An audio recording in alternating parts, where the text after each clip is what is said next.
코로나 바이러스가 다시 확산되고 있다고 해서 많이 걱정이 됩니다. 올 초에 코로나 바이러스가 중국의 한 도시 우한이라고 하는 도시에 발생했다고 할 때는 그 넓은 중국의 한 도시에서 생겼으니까 저러다가 말겠거니 했습니다. 그런데 이게 중국에서 퍼지고 우리나라에 들어와서 유행하게 되었습니다. 난리가 났었지요. 그때도 전문가들은 이게 한 번으로 끝나지 않고 2차, 3차 계속될 거다. 전문가들이 그런 이야기를 했습니다. 그때 우리는 전염병이 이러다가 좀 이제 사그라들면 사라지겠지. 2차, 3차가 있겠나라고 쉽게 생각했어요. 그런데 아니나 다를까 지난 여름에 2차 유행이 왔고 지금 다시 3차 유행이 되었어요.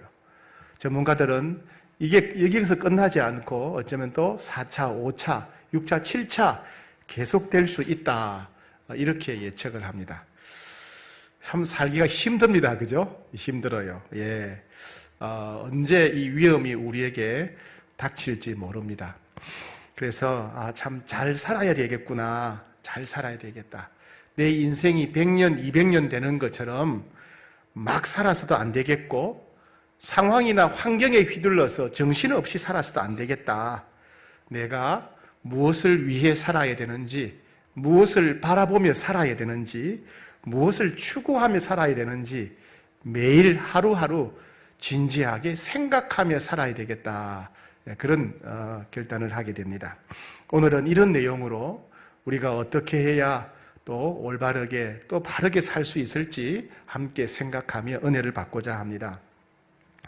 사도 바울은 원래 예수님을 믿지 않는 사람이었어요. 그래서 예수 믿는 기독교인들을 핍박하고 박해하고 죽이는 일에 앞장섰습니다. 그러다가 안디옥이라고 하는 도시에 있는 기독교인들을 체포하러 가는 길에 부활하여 살아계신 예수님을 만나게 되고 변하여 완전히 새로운 사람이 되었습니다. 그러다가 안디옥 교회에 가서 성경을 가르치는 교사가 됩니다. 또 성령님께서 안디옥 교회 성도들이 금식하며 기도할 때 바울과 바나바를 따로 세워서 해외 선교사로 보내라 이런 말씀을 주십니다. 그래서 그러한 성령의 음성에 순종해서 바울과 바나바는 안디옥 교회에 파송을 받아서 선교사로 출발하게 됩니다. 그들은 지중해를 건너서 구브로, 우리식으로 말하면 키프로스라고 하는 섬에 들어가서 복음을 전합니다. 그 다음에 키프로스를 떠나서 구브로를 떠나서 다시 지중해를 건너서 지금의 터키 남부지방, 지중해 연안인 터키 남부지방의 밤빌리아라고 하는 곳에 있는 버가라고 하는 도시에 도착하게 됩니다. 그런데 이 버가가 목적지가 아니고 바울과 바나바가 가고자 하는 곳은 터키 내륙에 있는 비시디아 안디옥이라고 하는 도시입니다.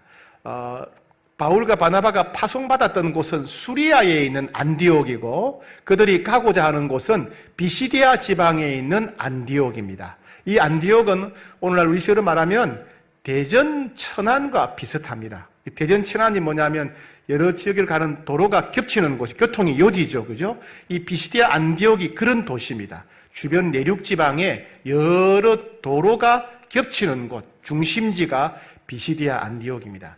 바울과 바나바는 여기 가서 복음을 전하려고 하는데 그들이 도착했던 터키 남부지방 해안도시 버가에서 비시디아 안디옥까지는 거리가 한 160km쯤 됩니다. 160km.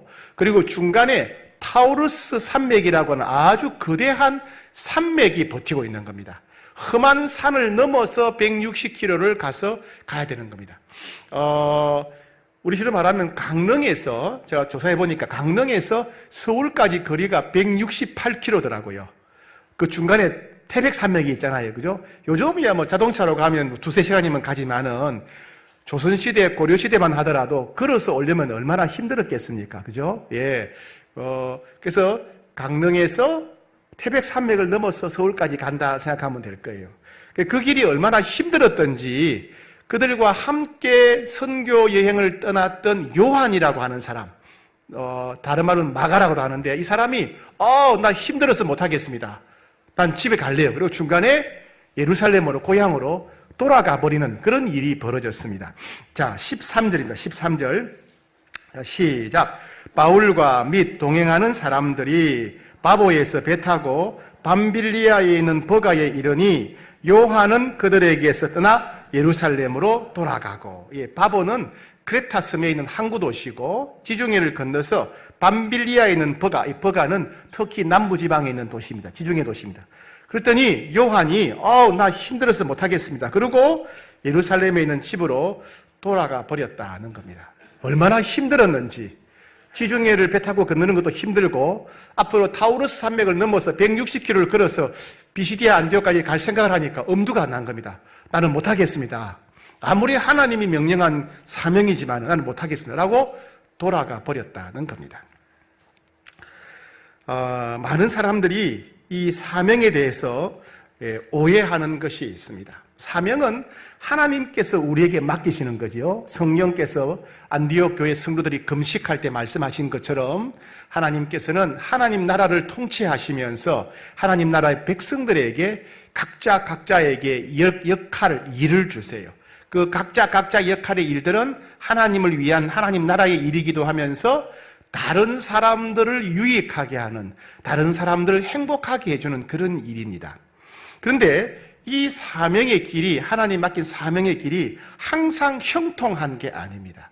우리가 생각할 때는 하나님이 맡기신 일이니까, 하나님께서 주긴 사명이니까 이것만 순종하면 형통할 거야, 만사가 잘 될 거라고 생각하는데 그렇지 않습니다. 하나님이 맡기신 일이지만은, 하나님이 맡긴 사명이지만은 항상 장애물 없이 순탄한 것이 아니라 어쩌면 그림자가 따라다니듯이 그렇게 고난이 따라다니기도 한다는 거예요. 오히려 항상 고난이 있다고 봐도 과언이 아니죠. 바울과 바나바만 하더라도 허름한 배를 타고 지중해를 건너서 구브로에 갔죠. 구브로에서 남북으로 걸어서 갔습니다. 또 지중해에서 배를 타고 험한 바닷길을 건너서 버가에 가고, 버가에서 또 타우르스 산맥을 넘어서 비시디아까지, 안디옥까지 가게 되죠. 근데 그 길이, 그 산맥이, 타우르스 산맥이 원래 강도가 많이 출몰하는 그런 지역이라 그래요. 그래서 바울이 고린도 후서 11장에서 자기가 얼마나 예수님 위해서 고난을 많이 당했는가를 설명하면서 강도의 위험과, 강도의 위험. 그러니까 실제로 바울은 강도를 많이 만났다는 이야기예요. 오늘처럼 아마 타우르스 산맥을 넘어갈 때, 버가에서 비시디아 안디오로 갈 때 어쩌면 강도를 만났을 수도 있다는 겁니다. 성령님이 명령하셔서 하나님이 주신 사명에 순종하는데 강도를 만났다는 겁니다. 그리고 루스드라라고 하는 도시에 가서는 돌에 맞아서 죽을 뻔했어요. 폭도를 만나가지고 돌에 맞아 기절했죠. 그리고 그 외에도 많은 어려움들이 있었지 않습니까? 이와 같이 분명히 하나님이 맡기신 일임에도 불구하고 고난이 따를 수 있다는 걸 알아야 됩니다. 우리는 그를 당하면 하나님 맡기신 일인데 왜 이렇지? 왜 고난이 오지? 내가 잘못 순종한 게 아닐까? 이렇게 오해하는데 여러분 그렇지 않습니다. 하나님 맡기신 일에도 고난이 따릅니다. 모세만 하더라도요, 모세가 80세 때 하나님을 만나고 하나님의 사명을 주셨잖아요. 그 길이 순탄한 길이 아니었어요. 바로 왕이 모세를 반대하고 위협하고 협박하기도 했고요. 애국 군대가 쫓아오기도 하고 홍해가 가로막기도 하고 마실 물이 없어서 고생하고 때로는 먹을 게 없어서 고생하고 때로는 전쟁도 나고 뿐만 아니라 모세가 인도하는 백성들이 반란을 일으켜서 반란을 일으켜서 모세를 죽이려고 했던 적도 여러 번 있었어요. 여러 번. 하나님이 인도하시는 길인데 하나님 주신 사명인데 홍해가 가로막고 물이 없고 먹을 게 없고 반란이 일어나고 전쟁이 있고 그렇죠? 순종의 길에도 사명의 길에도 고난이 따른다는 이야기입니다.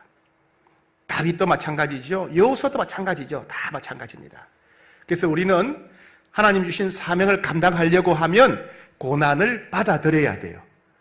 이상한 것이 아니라 자연스러운 겁니다. 고난을 받아들여야 돼요. 때로는 사람들이 그 별 볼 일 없는 것도 하나님 맡겠다고 하느냐 무시할 수가 있어요. 사람들이 볼 때 별 볼 일 없고 사소한 것처럼 보이고 심지어 누구나 할 수 있는 별 볼 일 없는 일처럼 보인다 하더라도 이 일을 하나님이 맡기신 일이라면 이건 존귀한 겁니다. 하나님이 맡기신 일이라면 이는 너무 소중한 일이에요. 소중한 일인 거예요. 그죠? 그래서 인간적인 눈으로 봐서 이건 별 볼 일 없는 일이네? 이건 아무것도 아니야. 세상 사람들이 알아주지 않는다고 해서, 남들이 몰라준다고 해서 우리는 낙심할 필요가 없는 거예요. 일이 큰 일이든 작은 일이든, 심지어 나라를 구하는 큰 일이든 아니면 작은 일을 할지라도 하나님이 내게 이 일을 맡겼다면 이건 내 사명이에요. 그죠? 남들이 뭐라고 하더라도 내게 이 일은 소중한 일인 거예요. 존귀한 일인 거예요. 그래서 우리는 어떤 상황에서도 하나님께서 우리에게 맡기신 일에 최선을 다해야 됩니다. 어려움들은 있을 수가 있어요. 예를 들면 환경에 어려움이 있을 수가 있겠죠. 산을 넘어야 된다거나 자연재해가 발생할 수가 있어요. 전염병에 감염될 수가 있어요. 사람들이 우리를 미워하고 핍박하고 박해할 수도 있어요. 가난이 찾아올 수도 있고요. 굶을 수가 있고요. 또 같이 일하는 사람들이 나를 배신하고 내 마음에 상처를 줄 수도 있어요. 혹은 열심히 일했는데 열매가 없어서 실망할 수도 있습니다. 이런 일들이 사명자의 길에 따라올 수가 있습니다. 그럼에도 불구하고 우리는 끝까지 최선을 다해야 됩니다.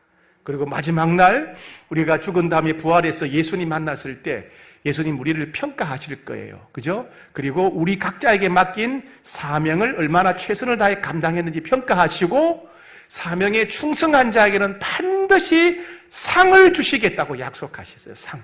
이 땅에서 상 받으면 기분 좋은데 천국에서 예수님 주시는, 온 세상을 통치하시는 만왕의 왕이신 예수님이 주시는 상은 얼마나 존귀하고 얼마나 놀랍고 얼마나 복된 상이겠습니까?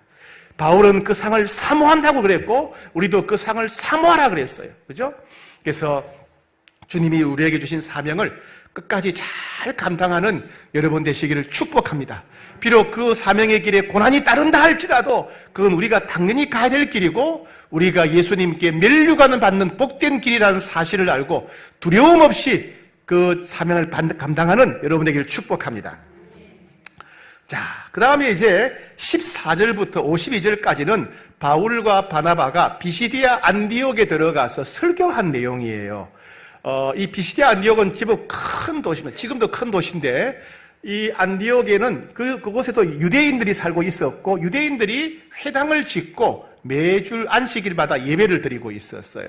이 회당의 특징이 뭐냐면 외부에서 손님이 오면 그 손님한테 설교할 기회, 간증할 기회를 주는 게 있습니다. 우리는 설교자가 정해져 있지만은 옛날에는 그랬나 봅니다. 그래서 바울과 바나바가 그 도시에 처음 왔기 때문에 회당에서 바울과 바나바에게 설교할 기회를 줍니다. 그래서 바울이 대표로 안식일에 설교를 하게 되는데 그 내용이 17절부터 41절까지의 내용입니다. 이 내용은 바울이 회당에서 설교한 내용인데 한마디로 말해서 복음전도 설교예요. 복음전도 설교.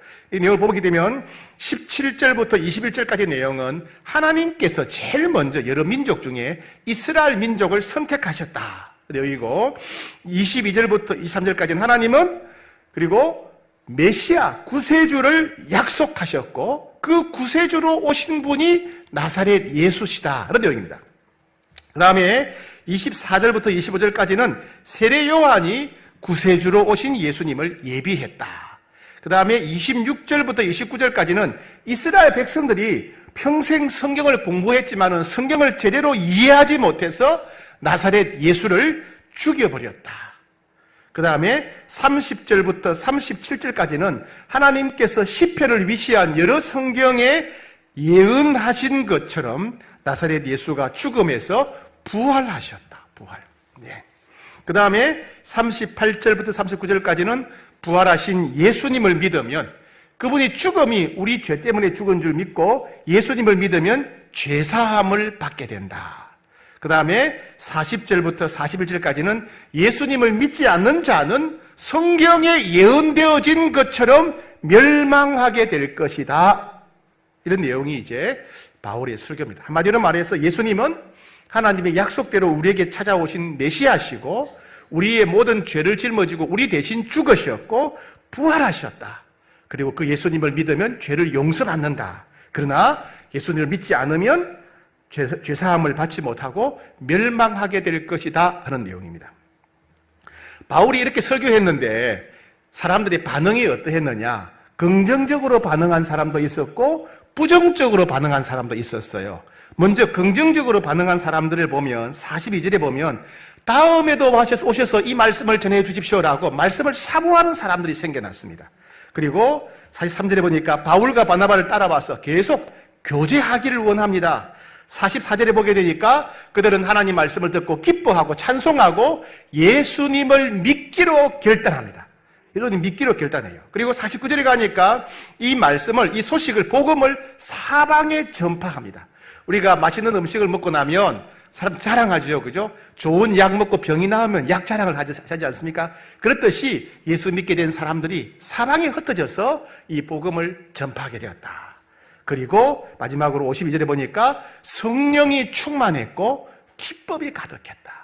예수님을 믿게 된 바울의 설교를 듣고 예수님을 믿게 된 사람들은 성령 충만하게 되고 기쁨이 가득했다는 겁니다. 그런데 부정적으로 반응한 사람들도 있어요. 이 사람은 대부분 유대인들입니다. 이 사람들은 평생 성경 연구한 사람들이고요, 평생 예배드린 사람들인데 믿지 않았어요. 근데 어떻게 되느냐? 이 사람들은요, 예수 믿기로 결단한 사람들에 대해서 시기 질투했다. 45절에. 그리고 바울과 바나바를 비난하고 비판했다. 욕을 했다는 거죠. 50절에 가게 되면 신의 유력한 사람들을 선동해서 바울과 바나바를 핍박하고 그 도시에서 바울과 바나바를 쫓아내었다는 겁니다. 그러자 바울이 부정적으로 반응한 사람들을 책망합니다. 46절 이야기인데 이게 뭐냐면, 너희들은 하나님이 보내신 메시아를 믿지 않는 사람들이다.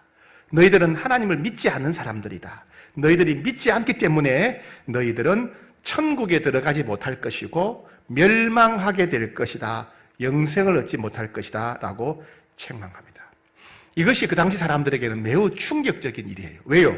이 대부분 반대한 사람들, 부정적으로 반응한 사람이 유대인들인데 그들은 평생 성경을 공부하고 암송한 사람들이에요. 그들은 평생 예배에 참석한 사람들이에요. 그런데 그들은 죄 용서받지 못하고 구원받지 못한다. 하나님 만나지 못한다는 거예요. 하나님 말씀을 평생 연구했는데, 하나님께 평생 예배드렸는데 하나님을 만나지 못할 것이라는 거예요. 왜? 뭐가 없으니까? 뭐가 없으니까? 믿음이 없으니까.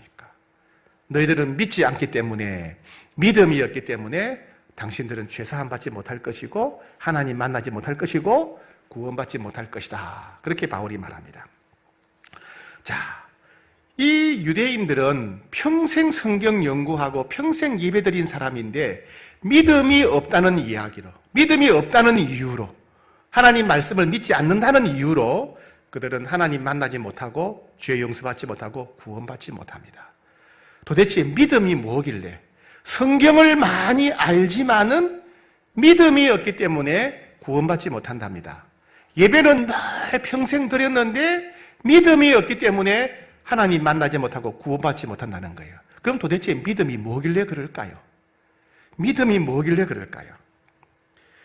오늘 여기서 우리는 도대체 믿음이란 무엇일까?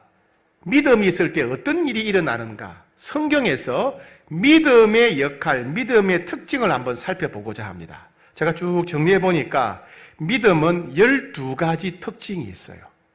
믿음은 12가지 비밀이 있습니다. 믿음의 12가지 비밀이라고 할 수 있겠죠? 네. 첫 번째요. 첫 번째. 믿음을 가질 때 죄를 용서받습니다.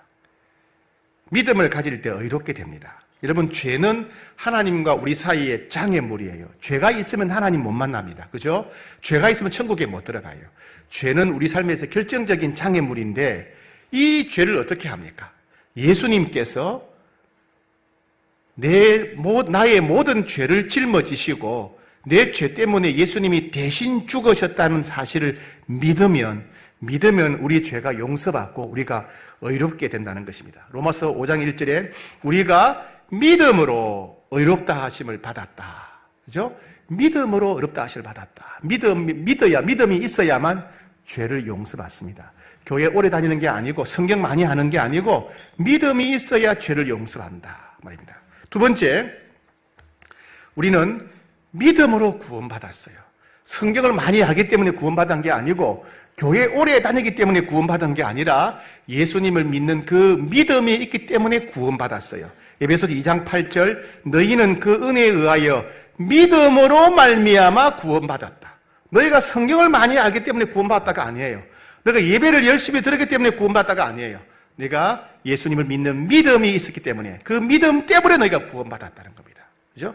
세 번째, 세 번째, 믿음으로 하나님의 아들이 되었답니다. 하나님의 아들이 뭐냐면요, 하나님과 가장 가까운 사람이 하나님의 아들이에요. 하나님이 가장 사랑하고 가장 소중히 여기고 하나님이 극진히 보살피는 사람이 하나님 아들이에요. 여러분도 그렇죠? 여러분도 아들이 제일 귀하죠? 딸이 귀한가요? 네, 아들과 딸이 귀하죠, 그죠? 너무 어려운 얘기인가요? 여러분, 딱 가슴 깊이에 늘 걱정하고, 늘 보고 싶고, 늘 잘 되었으면 좋겠고, 그게 누구예요? 여러분, 아들과 딸들이잖아요, 그죠? 내 아들, 내 딸들은 잘 됐으면 좋겠고, 행복했으면 좋겠고, 늘 걱정이잖아요, 그죠? 즉, 내 마음에 가장 가까운 사람이 아들과 딸들이란 말이에요, 그죠? 그러니까, 하나님의 아들과 딸은 뭐예요? 하나님이 가장 사랑하시고, 소중히 여기시고, 하나님이 늘 돌보시는 사람이 아들과 딸이란 거예요. 우리가 하나님의 아들과 딸이 되었는데 어떻게? 믿음으로. 믿음 때문에 됐다는 거예요. 갈라디아서 3장 26절, 너희가 다 믿음으로 말미암아 그리스도 예수 안에서 하나님의 아들이 되었다. 영접하는 자, 곧 그 이름을 믿는 자들에게 하나님의 자녀가 되는 권세를 주셨다 그랬죠, 그죠? 예, 우리는 믿음으로, 다른 게 아니라 믿음 때문에 우리가 하나님의 아들, 딸이 된 거예요. 네 번째는요, 하나님은 눈에 보이지 않습니다. 하나님은 살아계신데 눈에 보이지 않죠. 그런데 우리가 하나님을 만날 수 있게 되었어요. 학벌 때문이 아니고 지식 때문이요, 경험 때문에, 경력, 직분 때문이 아니라 뭐 때문에? 믿음 때문에 우리가 하나님 만나게 된 거예요. 눈에 보이지 않지만 살아계신 하나님을 만날 수 있는 비결이 뭐냐? 믿음 때문에, 믿음. 에베소 3장 12절, 우리가 그 안에서 그를 믿음으로 말미암아 담대함과 확신을 가지고 하나님께 나아감을 얻었다. 예, 우리가 하나님을 만나게 된 비결이 믿음이다, 믿음. 다섯 번째, 하나님께서 믿음 가진 자에게 은혜를 주신답니다. 여러분, 우리가 내가 일을 하고 받는 것은 임금이에요, 임금, 그죠? 싹시, 임금. 근데 내가 일을 안 했는데, 일한 것도 없는, 자격이 없는데 누가 뭘 준다? 그건 뭐예요? 그건 선물이에요, 선물. 그죠? 임금과 선물은 다르지요? 임금은 내가 일한 만큼 받는 자격이 있는 거예요. 그러나 선물은 일하지 않았는데 자격이 없는데 그냥 주는 거예요. 무료로 주는 게 선물이에요. 그죠? 하나님이 우리에게 하늘과 땅의 좋은 것을 우리에게 무료로 선물로 주는 것을 뭐라고 그런다? 은혜라 그래요. 은혜. 하나님이 우리에게 필요한 하늘과 땅의 좋은 것을 선물로 주는 걸 은혜라 그러는데 그 은혜를 누구한테 주신다고요? 믿음 있는 자에게 주신다. 믿음 있는 자에게. 예. 로마서 5장 2절 또한 그러고 말하면 우리가 믿음으로 서 있는 이 은혜에 들어감을 얻었다. 하나님은 복을 주시되 선물을 주시되 하늘과 땅의 가장 좋은 것을 은혜로 주시되 누구에게 주신다? 믿음 있는 자에게 주신다. 믿음 있는 자에게. 믿음이 있어야만 하나님의 이 선물, 은혜를 받을 수 있다는 얘기입니다.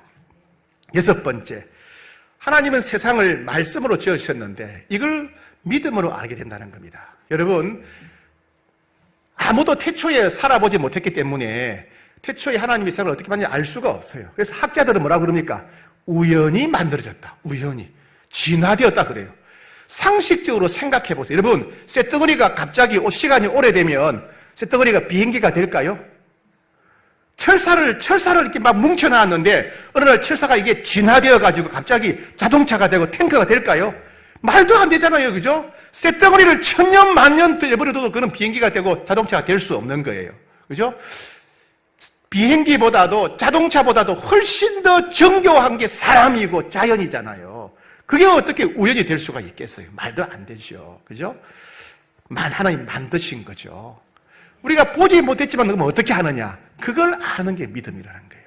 믿음을 가진 사람은, 예수 믿는 사람은 하나님이 세상을 만드셨구나. 하나님이 나를 만드시고 자연을 만드셨구나. 깨닫게 되고 알게 되고 확신하게 된다는 겁니다. 즉 믿음이 있어야, 믿음이 있는 사람은 하나님이 세상을 말씀으로 만드셨다는 것을 깨닫게 되고 알게 되고 확신하게 된다 그 말입니다. 자, 그 다음에 일곱 번째는 뭐냐면요, 우리가 예배를 늘 드립니다. 늘 찬양을 해요. 근데 우리가 드리는 찬양을 하나님이 다 받으실까요? 아니에요.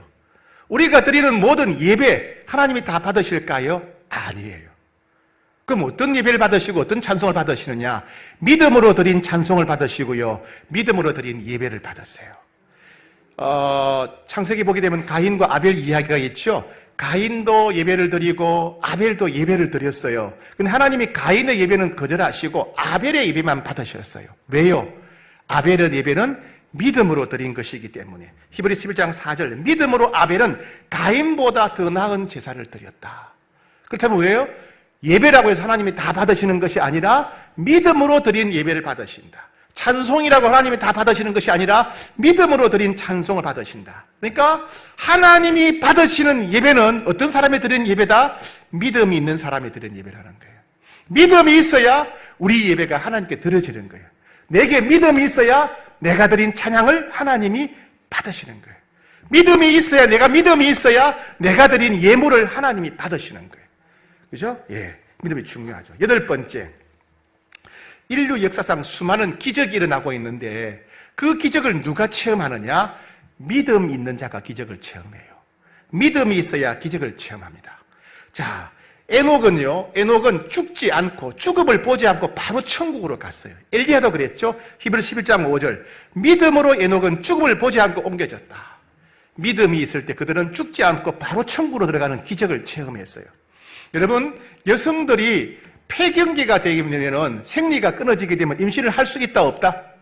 없다, 더 그죠? 예, 생리가 그치면 이제 임신할 수가 없는 거예요. 사라는 이미 생리가 끝나고 90세가 되었는데 아들을 낳게 되었어요. 이 기적이죠, 기적. 뭘 보고? 믿음. 히브리 11장 11절, 믿음으로 살아가 자신도 나이가 많아 단선할 수 하여 잉태할 수 없으나 약속하신 이를 미쁘신 줄 알았다. 즉 사라는 믿음을 가졌을 때 하나님이 90세에 아들을 낳는 기적을 허락해 주셨다. 자, 이스라엘 백성들이 출애굽할 때 홍해를 만났어요. 이스라엘 백성들도 홍해로 뛰어들었고 애굽 군대도 홍해로 뛰어들었어요. 그런데 어떻게 됩니까? 히브리 11장 29절, 믿음으로 그들은 홍해를 육지같이 건넜으나 애굽 사람들은 이것을 시험하다 빠져 죽었다. 둘 다 이스라엘 백성들과 애굽 군대가 둘 다 홍해 바다에 뛰어들었는데 믿음이 있었던 이스라엘 백성들은 구원받았고 믿음이 없었던 애국 군대는 수장되었다는 겁니다. 그죠? 믿음을 가졌을 때 홍해를 건너는 기적을 체험한 거예요. 여러분, 이스라엘 백성들이 여리고성을 무너질 때도 뭐예요? 믿음으로 순종했더니 여리고성이 무너졌어요. 그죠? 믿음을 가졌더니. 베드로도 그죠? 베드로가 믿음을 가졌을 때는 물 위를 걸어 다녔어요. 그런데 믿음이 흔들리자 물에 빠졌어요. 즉 기적은 누가 체험한다? 믿음을 가진 사람이 체험하는 거예요. 똑똑한 사람, 잘난 사람, 열정 많은 사람이 아니라 믿음을 가진 사람이 기적을 체험한다. 믿음이 있어야 기적의 주인공이 된다는 겁니다. 여러분 삶에 기적이 일어나기를 원하십니까? 믿음이 있어야 됩니다. 믿음이 있어야 됩니다. 네. 그 다음에 자, 우리가 하나님께 드리는데 다 드릴 수가 없는 거예요. 그런데 하나님께 헌신하고 충성하는 사람들이 있어요. 누가 하나님께 헌신하고 충성하는 사람이냐? 믿음이 있는 사람이에요. 예. 아이고, 하나님이 내한테 돈 많이 요구하면 어떡하나? 하나님 내게 힘든 일 요구하면 어떡하나? 걱정하지 마세요. 믿음 없는 여러분들에게 요구하지 않습니다. 예. 믿음 있는 사람들이 충성하고 헌신하고 순종합니다. 히브리 11장 7절, 믿음으로 노아는 방주를 준비했다 그랬어요. 노아가 방주를 준비하는 것은 상식적으로 말이 안 되는 것인데 노아에게 믿음이 있었기 때문에 순종해서 했다는 겁니다. 히브리 11장 17절, 아브라함은 시험받을 때 믿음으로 이삭을 드렸다. 자기 아들을 어떻게 하나님께 바치겠어요? 그죠? 근데 아브라함에게는 뭐가 있었다? 믿음이 있었다. 아들을 이삭을 주신 하나님께서 이삭을 통해서 큰 민족을 이루실 것이다라고 하는 하나님에 대한 믿음이 있었기 때문에 기꺼이 이삭을 드렸다는 겁니다. 즉 믿음이 있는 자가 하나님께 충성합니다. 믿음이 있는 자가 하나님께 헌신합니다. 그죠? 믿음이 있어야 충성할 수 있고 믿음이 있어야 헌신할 수 있고 믿음이 있어야 하나님께 쓰임받을 수 있다는 이야기입니다. 10번째, 여러분 우리는 하나님의 약속의 말씀이 믿겨질 때 있는가 하면 야, 이런 일이 진짜 될까? 우연이 아닐까? 그냥 듣기에 좋은 말이 아닐까? 하나님 말씀을 들을 때 야, 이거 듣기에 그냥 기분 좋으라고 주신 말씀이 아닐까? 이렇게 생각할 때가 있단 말이죠. 그러나 믿음이 있는 자는 하나님의 말씀이 반드시 이루어질 줄로 확신한다는 거예요. 하나님의 말씀이 반드시 이루어질 줄 아는 사람이 누구냐? 믿음 있는 사람이에요. 야곱은 애굽에서 죽었을 때 자기 시신을 애굽 땅에 묻지 말라 그랬어요. 언젠가 하나님 우리 민족을 가나안 땅으로 인도하실 것이다. 그러니 내 시신을 가나안 땅에 묻으라 그랬어요. 요셉도 죽으면서 내 시신을 갖다가 여기에 묻어두되 나중에 하나님이 우리 민족을 가나안 땅으로 데려가실 때 내 해골을 파서 가나안 땅에 가서 묻어달라 그랬습니다. 야곱과 요셉은 하나님의 약속이 반드시 이루어질 것이라는 걸 믿었어요. 하나님의 말씀이 반드시 이루어질 것이라는 것을 믿는 믿음. 이 믿음이 있어야 되는 겁니다. 하나님이 우리에게 많은 말씀을 주시지만은 우리는 그 말씀이 긴가민가 남의 일처럼 강 건너 불구경이 되고 그냥 듣기에 좋은 말이겠지 생각하기 쉬워요. 그러나 믿음 있는 사람은 이 말씀이 이루어지겠구나. 이 말씀이 반드시 이루어지겠다. 확신하게 된다는 거예요. 그걸 깨닫는 게 누구다? 믿음 있는 사람이라는 거예요. 11번째. 많은 사람이 기도합니다.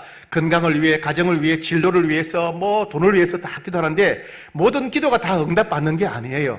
응답받는 기도가 있고 응답받지 못하는 기도가 있어요. 어떤 사람의 기도는 응답받고 어떤 사람의 기도는 응답받지 못합니다. 그 차이가 뭡니까? 뭐가 있어야 된다? 오직 믿음이 있는 사람의 기도만 하나님 응답하신다는 거예요. 오직 믿음이 있는 사람의 기도만 하나님 응답하신다. 기도한다고 다 응답받는 게 아니에요. 아무리 365일 기도하고 아무리 금식하며 기도한다 할지라도 믿음 있는 자가 기도해야 하나님 응답하신다. 그죠?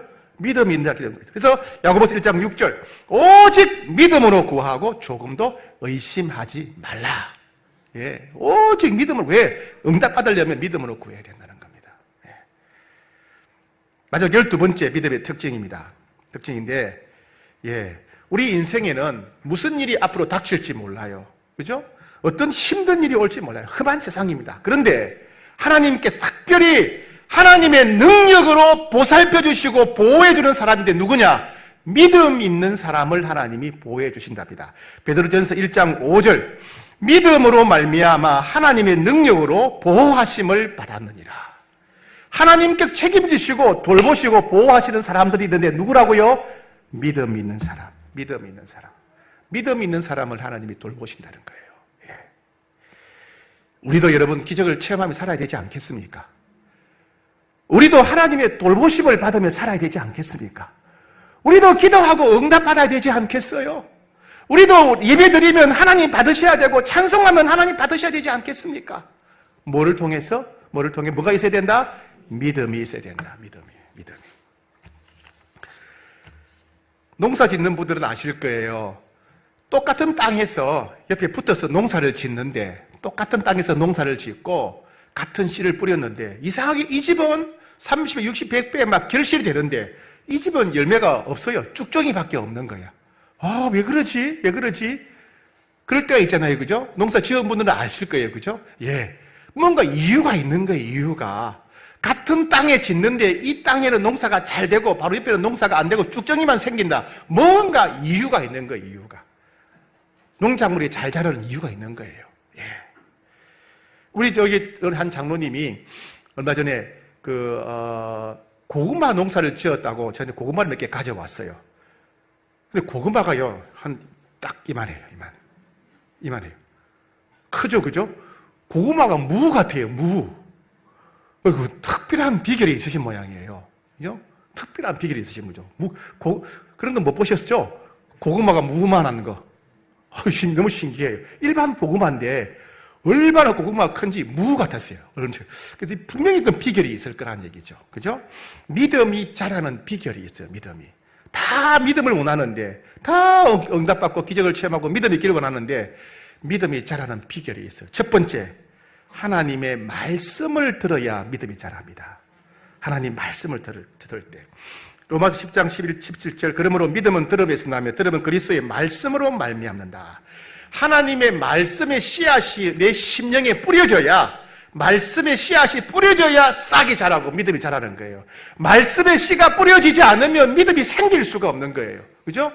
말씀의 씨가 뿌려져야 그걸 믿는 믿음이 생기는 거예요. 그 말씀의 씨를 어떻게 뿌리느냐? 하나님 말씀 성경을 읽거나 묵상하거나 필사하거나 설교 말씀을 듣거나 어쨌든 우리의 심령에 하나님의 말씀의 씨앗이 뿌려져야 믿음이 생긴다는 거야. 믿음이 생긴다. 나는 왜 믿음이 없을까? 말씀이 뿌려지지 않는 거예요. 성경을 읽는데 무슨 뜻이 모르고 그냥 지나가 버리고 설교는 듣는데 자다가 졸다가 그냥 집에 가니까 말씀의 씨가 뿌려질 리가 없는 거예요. 사랑하는 여러분, 여러분의 심령에 말씀의 씨가 뿌려지기를 축복합니다. 말씀의 씨가 뿌려지기를 축복합니다. 두 번째, 우리의 믿음이 자라려면 어떻게 되느냐? 성령의 음성을 들어야 돼요. 성령의 음성을 들을 때 믿음이 자라가게 됩니다. 요한복음 10장 27절, 내 양은 내 음성을 들으며 나는 그들을 알며 그들은 나를 따른다. 성령의 음성을 들을 때 우리 마음이 뜨거워지는 거예요. 여러분 그럴 때 있지 않습니까? 설교 말씀을 잘 듣고 있는데 어느 날 갑자기 듣고 있는 갑자기 저거 내게 주시는 말씀이네? 목사님이 나를 어떻게 하면 저렇게 말씀하시지? 그 말씀을 내 마음이 막 뜨거워지는 거예요. 성령의 음성을 들은 거죠. 똑같이 성경을 읽고 묵상하는데 어느 한 구절이 마음에 탁 가슴이 뜨거워지고 견딜 수 없는 거예요. 그죠? 이렇게 살아야 되겠다, 붙잡아야 되겠다. 성령이 그 말씀을 주시는 거죠. 우리는 기도할 때, 찬송할 때 그런 체험이 있습니다. 성령께서 우리 마음을 감동시켜 주시는 거예요. 성령의 음성을 들을 때 우리 믿음이 생기고, 성령의 음성을 들을 때 우리 믿음이 성장하게 되고, 성령의 음성에 순종할 때 우리의 삶에 기적이 일어나고 역사가 나타나게 되는 겁니다. 성령의 음성을 들으셔야 됩니다. 마지막 세 번째, 믿음이 자라려면 하나님이 기뻐하시는 것을 선택해야 돼요. 요한일서 3장 22절, 무엇이든지 구하는 바를 그에게 받나니 우리가 그의 계명을 지키고 그 앞에서 기뻐하시는 것을 행함이라. 여러분, 우리가 말을 할 때 무슨 말을 할까? 하나님이 기뻐하시는 말을 선택하는 것, 이게 믿음입니다. 내가 오늘 사람을 만나야 되는데 누구를 만날까? 하나님이 기뻐하시는 사람을 만나는 것, 이게 믿음이에요. 오늘 내가 중요한 결정을 해야 됩니다. 가정에서, 직장에서, 교회에서 중요한 선택하고 결정해야 될 때 어떻게 해야 하나님이 기뻐하실까? 뭘 해야 하나님이 기뻐하실까? 하나님이 기뻐하시는 것을 선택하고 결정하는 게 믿음이라는 겁니다. 믿음. 사랑하는 여러분, 그런 믿음의 길을 축복합니다. 여러분 가정마다 문제들이 많죠. 어려움들이 많지요. 경제적인 문제도 있고 또 몸이 아프기도 하고 관계가 어렵기도 하고 코로나 때문에 힘들고 이런 많은 문제들 가운데 우리에게 가장 필요하고 중요한 것이 무엇일까요? 아니 우리가 일생을 살아가면서 금보다 은보다 귀한 것 한 가지만 고르면 뭘 고르겠습니까? 뭘 골라야 되죠? 믿음을 골라야 돼요. 믿음을 골라야 죄를 용서받고 믿음이 있어야 하나님의 자녀가 되고 믿음이 있어야 천국 가고 믿음이 있어야 기도 응답받고 믿음이 있어야 하나님의 돌보심과 보호하심을 받고 믿음이 있어야 기적을 체험하고 믿음이 있어야 기도 응답받는데 믿음이 있어야 되지 않겠습니까? 이 믿음이 모든 것을 감당하고 이기게 하는 것입니다. 찬송가 357장 후렴에 이랬죠? 믿음이 이기네. 주 예수를 믿는 믿음이 온 세상 이기네. 믿음 있는 여러분에게 축복합니다. 우리 한번 불러볼까요?